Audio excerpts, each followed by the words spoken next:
So planes like this was all part of the United States trying to expand their military force, expand their weaponry, expand their strength. Because during this time, we didn't want the Soviet Union to have a stronger military force than us. And this created part of something that we actually have to deal with now. This is called the military-industrial complex. Now, I think the intentions of the MIC were good ones, because we were trying to make sure that we were ready for any type of involvement, that we were always going to have a strong defense, because we didn't want the Soviet Union or any of its allies to cause any trouble towards us. And so we wanted to always be ready and be prepared for any invasion, for any attacks on our allies, or any attacks against us. So we invested heavily in defense. We invested in new technology.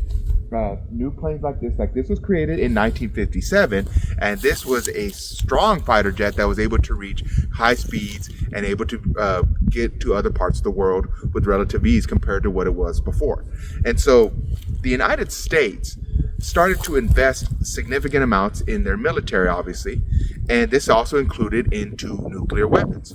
And so nuclear weapons, as we showed, are very destructive. And so the Soviet Union started to stockpile a lot of nuclear weapons, and we did as well. In fact, we were able to gain about 20,000 plus nuclear weapons in our arsenal. And the Soviet Union was actually able to create over 30,000 nuclear weapons. Now, considering how one atomic bomb can wipe out a significant part of the city, and we now had bombs that were significantly stronger than the ones that were in Hiroshima and Nagasaki. We had bombs that could literally wipe out all of New York City or all of Moscow. And so this brinkmanship, where we were basically telling the Soviet Union, we're going to have bigger weapons, we're going to have bigger planes, we're going to have bigger ships, we're ready for war. And we're letting the Soviet Union that we're not to be messed with. And the Soviet Union said, well, we're not to be messed with either. So both countries spending billions of dollars on their military readiness. Well, it's not like we could get that money back. It's not like we're going to be able to return those bombs and get a refund on them. No. So a lot of our resources went towards our military readiness.